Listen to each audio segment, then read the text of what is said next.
Bom dia a todos, aqui é Remo Noronha do curso Matrix, onde você aprende o que é determinante. Vamos começar a entender a segunda lei de Newton? Beleza! Bem, qual é a definição? Deixei a fórmula matemática aqui e a gente destrinchando ela, a gente chega a uma definição informal, tá bom? Olha só, essa letra grega estranha aqui, sigma, quer dizer somatório, né? Então você soma as forças. Tem uma setinha na cabeça aqui, tá vendo a setinha na cabeça? Beleza? Estou fazendo uma setinha para mostrar a setinha na cabeça da força. Quer dizer que força é uma grandeza vetorial, beleza? Isso tudo vai ser igual a massa multiplicado pela aceleração do sistema. Tá legal? Ou seja, se eu quiser saber a aceleração, vai ser a força dividida pela massa. Beleza? Estou botando aqui em nível escalar. Show de bola? Então, quando você tem um corpo sujeito a vários esforços, você vai ter um esforço resultante. Esse esforço resultante vai se igualar matematicamente ao produto da massa e da aceleração ao qual o corpo está sujeito. Belezura pura? Então, peguei um exemplo aqui, ó.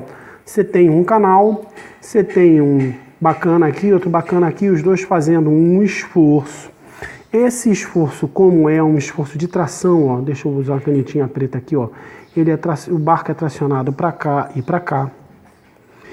O barco também sofre aqui o atrito da água, contrário ao movimento. Então, se eu somar vetorialmente essas duas trações, você tem essa resultante azul escuro aqui. Tá legal? Então, a resultante final vai ser esse vetor aqui, azul escuro, menos esse vetor laranja. Vai dar algo mais ou menos assim, ó. Tudo bem? Então, é um vetor força. Calculando isso aí, se você sabe a massa do corpo, você sabe o quanto esses caras vão acelerar esse sistema. Beleza, pessoal? Definição básica foi? Ok. Quando eu botei no texto lá que era introdução à segunda lei, é que a segunda lei dá pano pra manga. Legal? E a primeira coisa que eu quero discutir com vocês é o seguinte, já fiz o vídeo sobre a primeira lei de Newton, tá legal?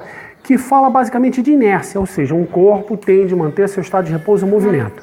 Agora que eu expliquei para vocês o que é a segunda lei de Newton, a gente pode revisitar a primeira lei, tá legal? Então olha só, somatório das forças sobre um corpo é igual a zero. Então, ó, massa vezes aceleração é igual a zero. Como um corpo deve ter massa, o que eu vou ter? Ó? A aceleração do sistema é igual a zero. Para um corpo ter aceleração igual a zero, ou ele está parado, tá? E vamos lembrar sempre, parado em relação a um referencial. E para esse prédio é muito legal que a soma das forças é igual a zero, porque o prédio ele não tem que andar, não tem que ir para lugar nenhum, ele tem que ficar lá quietinho. Tá? Tem uma parte da física chamada estática. Tá? Engenheiro tem que saber isso muito bem, obrigado, para que o prédio fique lá quietinho com aceleração igual a zero e, ó, aqui ó, a aceleração é igual a zero e a velocidade dele é igual a zero também. Ou seja, você escolher um sistema referencial, isso aí tem que estar parado. Aí você tem o equilíbrio estático. Outra possibilidade é, você tem o seu carrinho, você quer economizar, você não quer gastar energia demais, ele sofre atrito, sofre resistência do ar, aí você faz uma força, no caso que é produzida pelo motor, passada por um dos pneus ou mais, dependendo do tipo de tração que o seu carro tenha, e essa força ela tem que equilibrar essas aqui, para que o somatório das forças seja igual a zero, a aceleração também é igual a zero. Quer dizer que o carro está parado? Não, ele pode ter uma velocidade diferente de zero. Aí nesse caso eu vou ter um equilíbrio dinâmico, ou eu já vi pessoal falar equilíbrio cinético, tá ok? Então isso vai ser possível quando o teu objeto estiver em movimento retilíneo. Gente, se estiver fazendo curva, tem na tua parte da tua resultante uma força centrípeta, que vai causar uma aceleração centrípeta. Então tem que estar andando reto, tá? Uniforme, ou seja, com a velocidade diferente zero, mais a velocidade constante. E esse equilíbrio a gente vai chamar normalmente de equilíbrio dinâmico. Ou seja, Uma coisa para estar em equilíbrio não está necessariamente parada, mas está necessariamente com aceleração igual a zero. Agora, vocês que assistiram o vídeo da primeira lei de Newton, é a mesma coisa. Um corpo tende a manter o seu estado de repouso e movimento. Se por um acaso você quiser que ele faça algo diferente, você tem que ter uma força resultante diferente de zero. Legal? Ficou claro que tem uma relação clara com inércia, com a soma das forças igual a zero? Beleza! Seguindo aí. Força é uma grandeza vetorial, então tem que somar vetorialmente, ó. Esse vetor vermelho mais esse vetor azul dá isso aqui, ó. Esse vetor azul menos esse vetor vermelho, tá, de 100 centímetros postos, dá esse vetor resultante aqui. Em preto, eu tenho os vetores resultantes somados dos vetores vermelhos e azuis.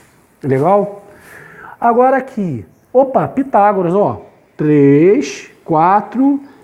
Vocês já viram, né? Sabem que eu gosto do triângulo 3, 4, 5, ele com a cabeça.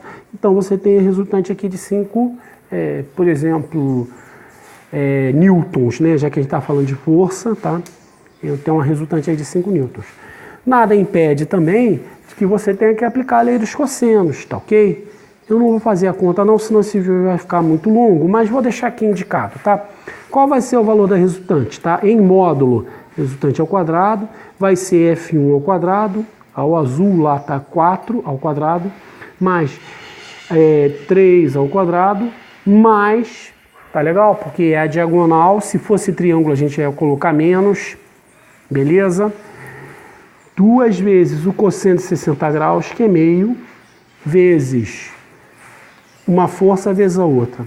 Bem, acho que dá para fazer rapidinho. Vamos lá, pessoal, tenham paciência comigo. Vamos fazer rapidinho só e deixa o valor indicado no final. 16 mais 9, isso dá 25, mais 12, 35, 37. R ao quadrado é igual a 37. R é igual a raiz quadrada de 37. Se fosse 36 dava 6, 6, alguma coisa. 6,05, 6,1. Vou chutar 6,1. Se não for exatamente isso, vocês me perdoam, porque eu não estou fazendo com calculadora aqui, tá ok? Mas é um chute razoável. Eu acho que deve dar um número com cara de 6,05. Beleza, pessoal? Aí você acha o módulo dessa resultante aqui usando a lei dos cossenos. Beleza, pessoal? Vida que segue. Bem, não tem como falar da segunda lei sem a gente discutir qual é a diferença de massa e peso, tá? Então deixei essa boleba aí, ela tem massa, ela tem peso porque está no campo gravitacional. O que é a massa? Já falei em outros vídeos, é a quantidade de matéria.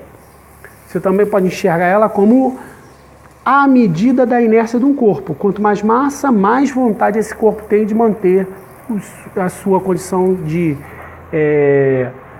repouso ou movimento. Se trata de uma grandeza escalar. Peso. Peso é uma força. Tá legal? É proporcional à massa. Aqui, ó. F é igual a M, peso é igual a mg. E é uma grandeza vetorial, ou seja, tem módulo de direção e sentido. Tá legal? Eu não coloquei aqui unidade de massa, quilogramas, o sistema internacional. Unidade de peso, newtons. Legal? O que os engenheiros usam para não ter que ficar toda hora convertendo, eles usam quilograma-força. Então, por exemplo, minha massa é de aproximadamente 100 quilogramas, então eu posso dizer que meu peso é de 1000 newtons ou de 100 quilogramas força. Lógico que se eu estou considerando a aceleração da gravidade é igual a 10, mas normalmente o pessoal prefere trabalhar com 9,8 metros por segundo ao quadrado, que é um número um pouquinho mais preciso. Vida que segue. Bem, vamos aproveitar, eu tinha que encaixar essa parte em alguma aula aí, e eu quero diferenciar para vocês o que é força de campo, o que é força de contato, tá ok? Se a gente for muito rigoroso, a força de contato é uma abstração, porque na verdade os elétrons mais externos de um corpo repelem os elétrons mais externos de outro corpo, se trata de uma força elétrica, tá legal?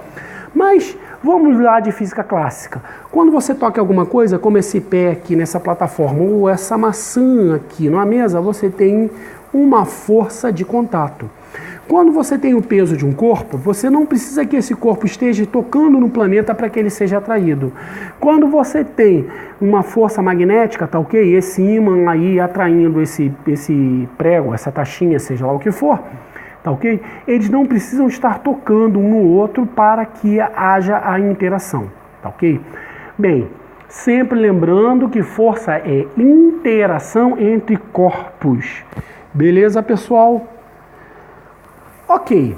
Sistema Internacional de Unidades. Massa em quilogramas. Quilogramas. Legal? Tempo em segundos. Comprimento em metros. Velocidade, metros por segundo.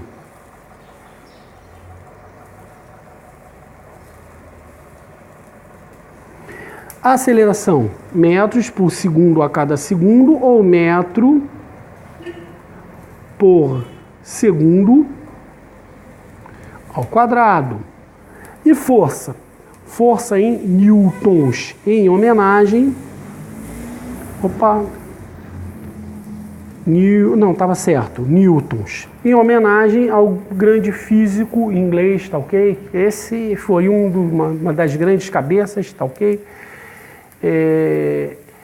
E você para pensar, tá? Sistema Internacional de Unidades, também chamado de MKS. Cara, isso é um esforço danado para que todo mundo use esse sistema. Poxa, vai ter sempre alguém usando libra, polegada, e há um motivo para isso. O motivo é comercial.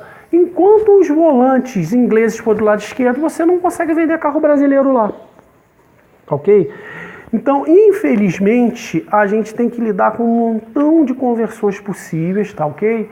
Mas a gente tem um esforço aí científico de que as pessoas usem o sistema internacional somente.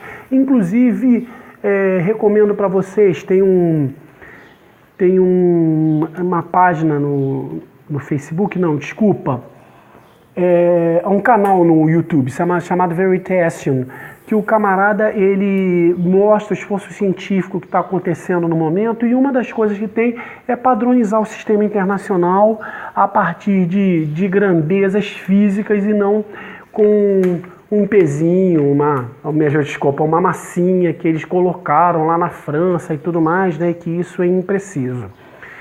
Então, eu espero que algum dia o sistema internacional seja realmente internacional e não haja mais nenhuma outra coisa para ficar perturbando a minha cabeça dos alunos.